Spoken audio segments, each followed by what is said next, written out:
always tended to have an agenda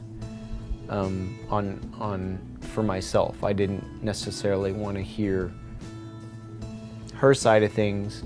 I didn't know how to communicate. I didn't know how to receive or return, or just that call response type of dialogue that goes in. If I could tell he had an agenda, I would maybe engage a little bit, but mostly I would just pull back or retreat emotionally, and that was really frustrating for him. I would just internalize things and shut down as opposed to engaging it. We would just escalate really quickly, emotionally. Sometimes it would be in, like, our voices rising, but at least for me, it would definitely be internal, just escalate, like, this is way worse than this little situation. I'm interpreting everything he's saying as an attack. It would just get high really fast.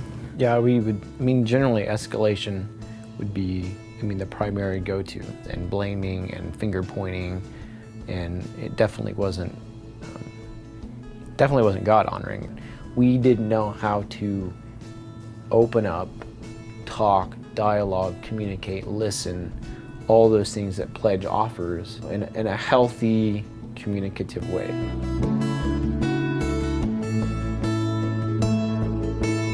In Pledge, we talk about echoing and saying,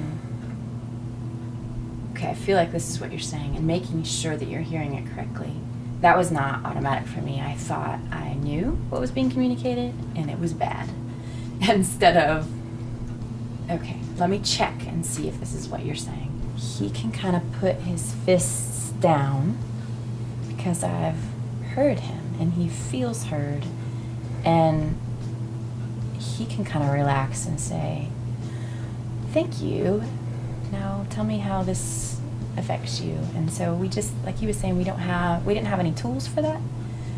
It makes sense, but we just didn't know it. It has given us a very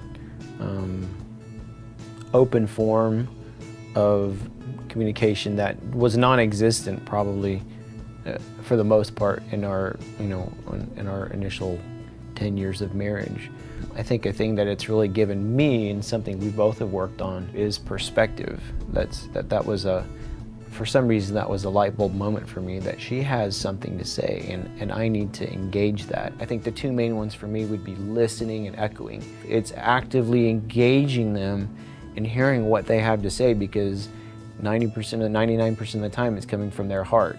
And as foolish as it may be to you, it's their side of things. I think too, when you do that for the other person, they want to give you the microphone. Like, it's not, okay, the next step is I have to listen to what you have to say. It's, thank you for hearing me, and I really want to hear you now. And it's instinctive and from the heart, and that's good.